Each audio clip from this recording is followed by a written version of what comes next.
Kumusta na po kayo mga kaibigan? Nawa ay nasa mabuti at ligtas kayong kalagayan kasama po ng inyong mga mahal sa buhay. Muli pong sumasa inyo ang programang Ang Iglesia ni Cristo. Binabati po namin ang mga kapatid po sa iglesia sa lokal po ng Nagkaisang Nayon sa distrito po ng Quezon City. Gayon din po ang lokal po ng Balagtas sa distrito po ng Quezon East. Mga kaibigan, sana po ay subaybayan ninyo ang kabuuan ng palatuntunan ito. Mapapansin po natin, lalo na po sa kasalukuyan, na ang karaniwang pinaglalaanan ng mga tao ng kanilang panahon at pagsisikap ay yaon lamang mga bagay na material o para sa pamumuhay sa mundong ito. Na anupat ang tanging pinag-uukulan ng pansin ay kung paano sila yayaman, magtatamo ng karunungan, at kung paano sila magkakaroon ng kapangyarihan sa lipunan. Maaari pong may magsabi na, kaya ko lang naman ginagawa ito ay upang mapaghandaan ang ikatatatag ng aking buhay sa hinaharap. Mga kaibigan, hindi po masama na ang tao ay maging marunong, mayaman, at makilala ng maraming tao. Hindi po masama na magsikap upang magkaroon ng mabuting kapalaran sa buhay na ito. Ang masama po ay kung dahil sa paghahanda sa buhay na ito ay mapabayaan ng tao ang paghahanda para sa buhay na darating. Maaaring itanong po ninyo, bakit po meron pa po bang buhay na darating? Sa Biblia po natin itanong, meron po bang buhay na darating tangi sa buhay natin sa daigdig na ito? Pakinggan po ninyo ang nakasulat dito po sa unang Timoteo, sa 6:18 hanggang 19. Na sila'y magsigawa ng mabuti, na sila'y magsiyaman sa mabuting gawa, na sila'y maging handa sa pamimigay, maibigin sa pamamahagi, na magtipon sa kanilang sarili ng isang mabuting kinasasaligan para sa panahong darating upang sila'y makapanangan sa buhay na tunay na buhay. Ayon po sa mga apostol ay mayroong buhay na darating. Hindi po ang buhay sa daigdig na ito ang tinutukoy sapagkat ito po ay sa panahong darating. Ayon din po sa mga apostol, ito po ang tunay na buhay. Alin po ang tinutukoy na tunay na buhay? Hayaan po nating si Apostol Pablo rin ang sumagot. Ito po ay nakasulat sa Tito. Sa 1 at 2, ganito po ang pahayag.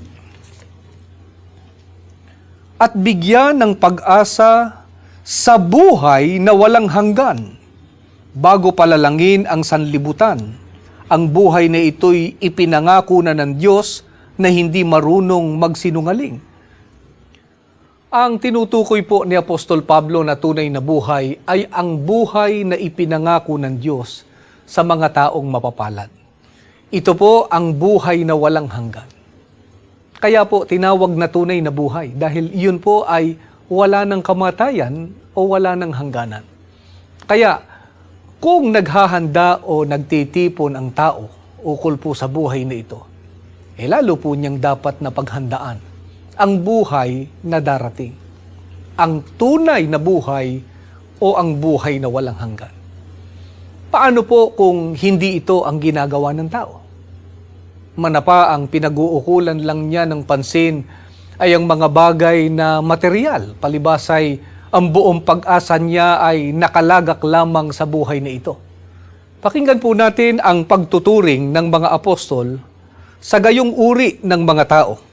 Basahin po natin ang nakasulat dito po sa 1 Korinto sa 15 at 19. Kung ang pag-asa natin kay Kristo ay para sa buhay na ito lamang, tayo na ang pinakakawawa sa lahat ng tao.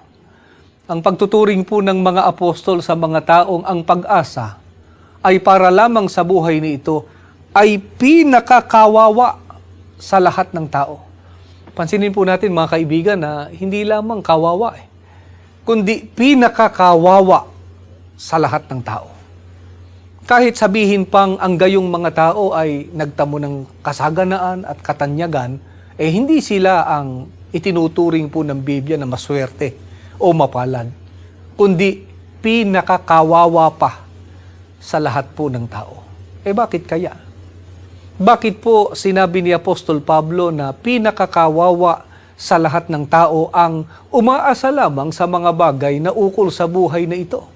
Pakinggan po natin ang sagot ni Apostol Pablo dito po sa Filipos, sa 3 at 19. Kapahamakan ang kahihinatnan nila, sapagkat ang dinidyos nila ay ang hilig ng kanilang katawan. Ikinararangal nila ang mga bagay na dapat sana nilang ikahiya, at ang pinag-uukulan lang nila ng pansin ay ang mga bagay na panlupa. Ayon po kay Apostol Pablo, ang mga tao na ang dinidyos ay ang hilig ng kanilang katawan at ang pinag-uukulan lang ng pansin ay ang mga bagay na panlupa ay kapahamakan ang kahihinatnan. Kaya ang sabi po ni Apostol Pablo, ang gayong mga tao ang pinakakawawa sa lahat ng tao sapagkat sila po ay mapapahamak. Kaya ano po ang pahayag ng Panginoong Jesucristo sa mga tao na mapapahamak sapagkat ang pinagbuti lamang ay ang ukol sa buhay na ito. Pakinggan po natin ang kanyang pahayag dito po sa Marcos, sa 8 at 36. Sapagkat ano ang mapapakinabang ng tao na makamtan ang buong sanlibutan at mapapahamak ang kanyang buhay? Maliwanag po ang pahayag ng ating Panginoong Jesucristo. Ano ang mapapakinabang ng tao na makamtan man niya ang sanlibutan at mapapahamak naman ang kanyang buhay? Hindi po ba totoong-totoo ito, mga kaibigan? Kahit pa po mapasa isang tao ang isang mundong kayamanan, pero mapapahamak naman ang kanyang buhay, ay ano ang kanyang mapapakinabang doon? Hindi po ba't wala? Nangangahulugan po ba na hindi mahalaga ang mga paghahanda ng tao ukol sa buhay na ito? Kailangan din po ito. Subalit, kung dito lamang natin ibubuhos ang atin pong buong panahon at pansin, ay mapapahamak ang ating buhay. At ang lahat ng ating inihanda o nakamit sa daigdig ay hindi po natin mapapakinabangan. Sa ano po hindi pakikinabangan ng tao ang anumang kayamanan na kanyang nakamit? Pakinggan po natin ang pahayag dito po sa awit sa 49, 6 hanggang 9. Mga taong naghahambog na sa yaman nananalig. Dahilan sa yaman nila ay tumaas ang pag-iisip. Hindi kaya ng sino mang ang sarili ay matubos. Hindi kayang mabayar at tubusin sa kamay ng Diyos. Ang bayad sa kanyang buhay ay halagang sakdal taas. Gaano man ang halagang hawak niya'y hindi sapat upang siya ay mabuhay nang hindi na magwawakas at sa labi ng libingan ay hindi na mapasadlak. Ayon po sa Biblia ay hindi kaya ng sino mang tao sa daigdig na tubusin ang kanyang buhay sa kamay ng Diyos. Kahit gaano pa po ang halagang hawak niya dahil sa kanyang kayamanan. Wala pong kayamanan sa daigdig na makasasapat upang matubos ang buhay ng tao. Maaaring itanong po ninyo, bakit po kailangan ng tao ang katubusan ng kanyang buhay? Pakinggan po natin ang dahilan dito po sa Galacia, sa 3 at 13. Sa sumpa ng kautusan ay tinubos tayo ni Kristo na naging sumpa sa ganang atin. Bakit po kailangan ng tao ang katubusan ng kanyang buhay? Dahil sa ang tao po ay nasa ilalim ng sumpa ng kautusan. Alin po ang tinutukoy na sumpa ng kautusan na rito dapat matubos ang tao? Pakinggan po natin dito po sa Roma. Sa 6 at 23, ganito po ang pahayag. Sapagkat ang kabayaran ng kasalanan ay kamatayan. Ito po mga kaibigan ng sumpa ng kautusan. Magbabayad ang tao dahil po sa kasalanan na kanyang ginawa. Ano po ang bayad sa kasalanan?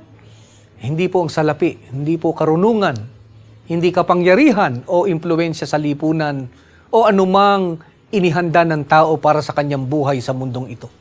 Ano po ang hinihingi ng kautusan na kabayaran ng kasalanan? Kamatayan.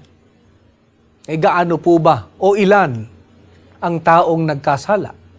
Pakinggan po natin ang nakasulat dito po sa Roma sa 5 at 12. Kaya kung paano na sa pamamagitan ng isang tao ay pumasok ang kasalanan sa sanlibutan at ang kamatayan ay sa pamamagitan ng kasalanan. At sa ganito'y ang kamatayan ay naranasan ng lahat ng mga tao sapagkat ang lahat ay nangagkasala. Lahat po ng tao ay nagkasala. Kaya lahat ay magbabayad. Kamatayan po ang itinakda ng kautusan na kabayaran ng kasalanan. Subalit, kapag ang tao po ba ay nalagutan ng hininga ay nangangahulugang bayad na siya sa kanyang mga kasalanan? Aling kamatayan po ang ganap na kabayaran ng kasalanan na siyang hinihingi ng kautusan? Pakinggan po natin ang pahayag dito po sa Apokalipsis sa 21 at 8. Ngunit sa mga duwag at sa mga hindi mananampalataya at sa mga kasuklam-suklam at sa mga mamamatay tao at sa mga mapakiapid at sa mga manggagaway at sa mga mapagsamba sa Diyos-Diyusan at sa lahat ng mga sinungaling. Ang kanilang bahagi ay sa dagat-dagatang nagnininga sa apoy at asupre na siyang ikalawang kamatayan. Ang kamatayan po na siyang ganap na kabayaran ng kasalanan ay ang ikalawang kamatayan sa dagat-dagatang apoy. Sa ikalawang kamatayan po sa dagat-dagatang apoy ay hindi po malalagutan ng hininga ang tao. Sapagkat ayon po sa Biblia, ang tao roon ay pahihirapan sa apoy at asupre araw at gabi, magpakailan-kailanman. Sa sumpang ito ng kautusan, kailangan po nating maligtas sa paraang matubos tayo ng Panginoong Jesucristo. Ano po ang ipinantubos ng ating Panginoong Jesucristo sa tao sa sumpa ng kautusan? At alin lamang po ang kanyang tinubos? Pakinggan po ninyo ang pahayag dito po sa Gawa sa 20 at 28. Ganito po ang ating mababasa. Ingatan ninyo kung gayon ang inyong sarili at ang buong kawan. Narito'y hinirang kayo ng Espiritu Santo na mga katiwala upang pakanin ang iglesia ni Kristo na binili niya ng kanyang dugo. Ang ipinangtubos po ng Panginoong Jesucristo sa tao sa sumpa ng kautusan ay ang kanyang mahalagang dugo. Alin lamang po ang kanyang tinubos? Ang sabi po, ang buong kawan. Pansinin po natin mga kaibigan, hindi po sinabing buong sangkatauhan. Alin po ang tinubos? Ang buong kawan. Alin ang kawan? Na tanging binili o tinubos ng dugo ni Kristo? Ang iglesia ni Kristo. Dahil dito, ang iglesia ni Kristo po ang pinatutunayan ng Biblia na ligtas sa sumpa ng kautusan. Ito po ang dahilan mga kaibigan, kaya hindi po kami nagsasawa na anyayahan kayo na umanib po sa iglesia ni Kristo. Ang katubusan po ay makakamit ng tao hindi sa pamamagitan ng kayamanan, karunungan, impluensya, o anumang inihanda ng tao para sa buhay na ito. Ito po ay makakamit ng tao sa pamamagitan ng pag-anib sa iglesia ni Kristo.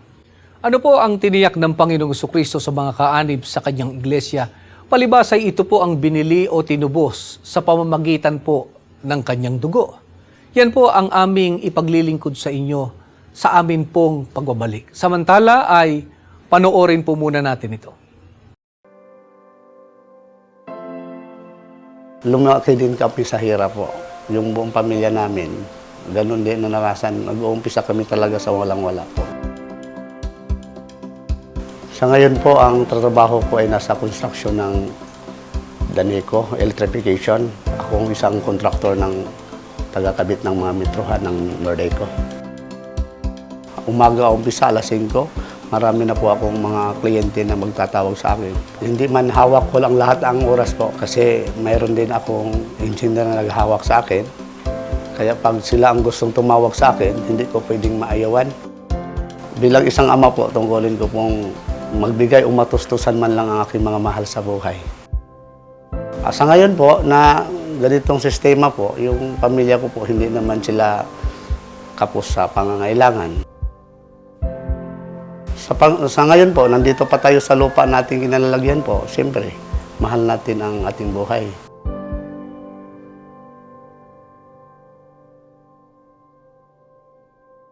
Sa atin pong mga Iglesia ni Cristo, hindi ko inuubos ang oras ko sa hanap buhay. May ipinangako ang Diyos na nakalaan para sa atin ang buhay na walang hanggan. May isang pagkakataon po na magkasabay yung para sa material na bagay, subalit, unang-una po talaga, ang priority po namin ay talagang tuparin ang tungkulin. Inuuna po talaga ang tungkulin na ipinagkaloob ng ating Panginoon Diyos. Ang tungkuling maglingkod sa Diyos. Naglalaan tayo ng panahon para sa buhay na ito. Pagtawag naman ng tungkulin po, sinikap naming manguna sa lokal.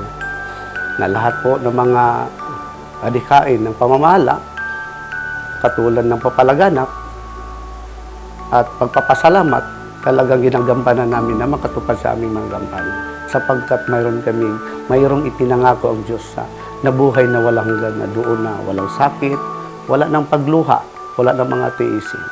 Kaya yun, ginagampanan namin ang tungkulin upang makamit namin ang pangako ng Diyos ng buhay na walang hanggan.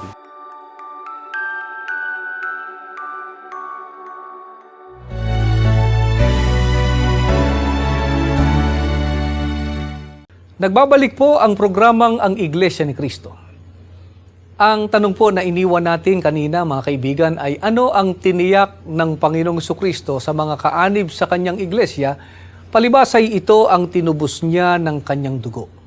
Pakinggan po natin ang kanyang pahayag dito po sa Mateo, sa 16 at 18. At sinasabi ko naman sa iyo, ikaw ay Pedro, at sa ibabaw ng batong ito ay itatayo ko ang aking iglesia, at hindi makapananaig sa kanya kahit ang kapangyarihan ng kamatayan. Pinatunayan po mismo ng ating Panginoong Jesucristo na ang iglesia na kanyang itinayo ay hindi po pananaigan kahit ng kapangyarihan ng kamatayan. Ibig po bang sabihin ay kapag kaanib sa Iglesia ni Cristo ay hindi na po makararanas ng kamatayan na pagkalagot ng hininga? Alam po nating hindi yaon ang kahulugan noon. Dahil sa ang Panginoong Jesucristo man ay nakaranas ng kamatayan. At marahil ay meron kayong kakilalang kaanib sa Iglesia ni Cristo na namayapa na. Kung gayon ay ano po ang katumbas ng sinabi ng ating Panginoong Jesucristo na ang iglesia na kanyang itinayo ay hindi po pananaigan ng kapangyarihan ng kamatayan. Pakinggan po natin ang nakasulat dito po sa awit 49:13 hanggang sa 15. Ganito po ang ating mababasa. Pakinggan po ninyo. Masdan ninyo yaong taong nagtiwala sa sarili, at sa kanyang kayamanan ay nanghawak na mabuti. Tulad niya'y mga tupa, sa patayan din hahantong. Kalawit ni kamatayan ang magiging kanyang pastol. Ang matuwid, magwawagi pag sumapit ang umaga. Laban doon sa kaaway na ang bangkay ay bulok na. Sa lupain itong patay na malayo sa kanila. Ngunit, ako'y ililigtas. Hindi ako babayaan. Aagawin ako ng Diyos sa kamay ng kamatayan. napansin po ba ninyo mga kaibigan ang malaking kahigitan ng mga taong nakabilang sa mga tinubos kaysa sa mga taong ang pinagbutihan lamang ay ang ukol sa buhay na ito? Yaon nagtiwala at nanghawak po sa kayamanan, ayon po sa Biblia ay hahantong sa kamatayan. Subalit, ang sabi ng lingkod ng Diyos, ngunit ako'y ililigtas, hindi ako babayaan, aagawin ako ng Diyos sa kamay ng kamatayan. Paano po matutupad sa mga kaanib sa Iglesia ni Cristo ang pangako ng Diyos na sila ay aagawin sa kamay ng kamatayan? Kailan po ito magaganap? Pakinggan po ninyo ang sagot dito po sa unang Tesalonika sa 4:16 hanggang 17. Ganito po ang ating mababasa. Sapagkat ang Panginoon din ang bababang mula sa langit na may isang sigaw, may tinig ng arkanghel at may pakakak ng Diyos. At ang nangamatay kay Kristo ay unang mga bubuhay na maguli.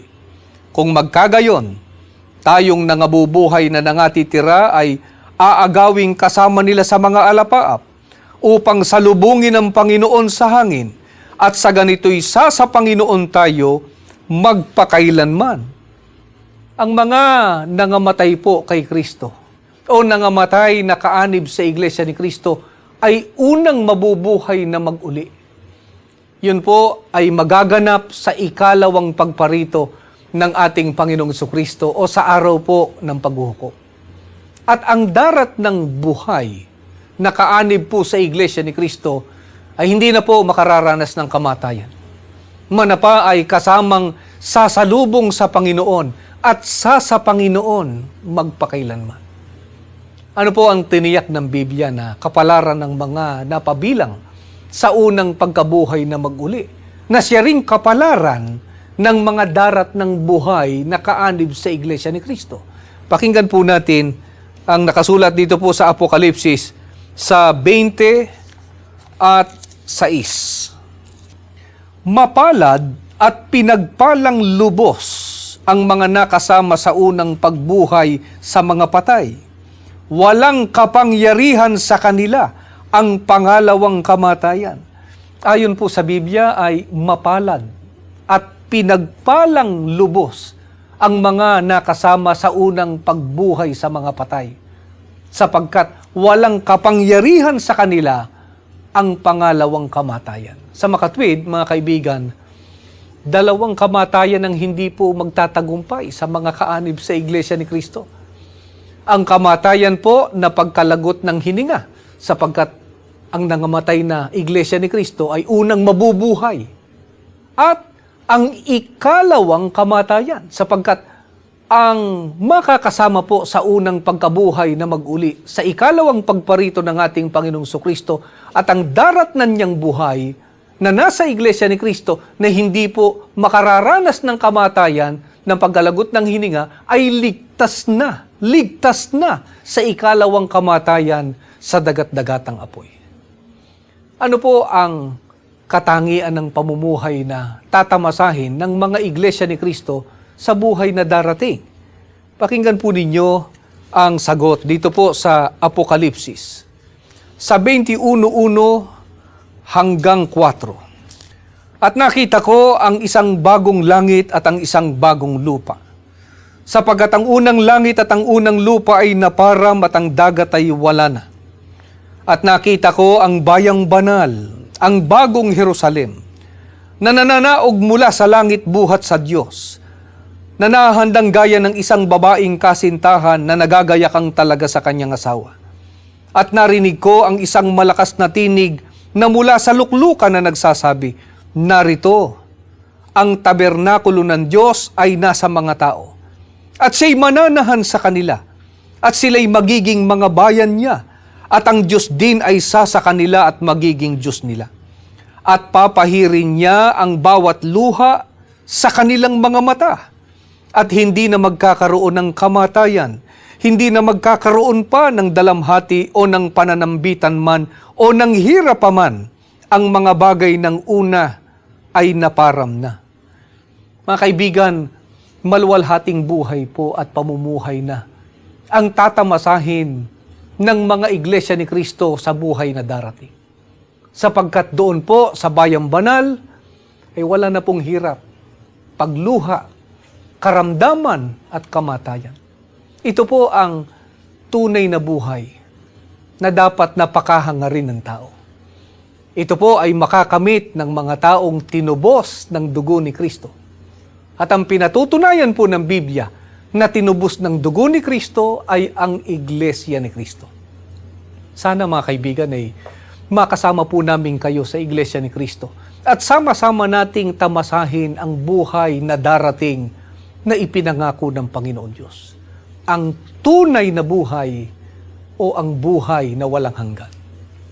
Marami pong salamat sa ginawa ninyong pagsubaybay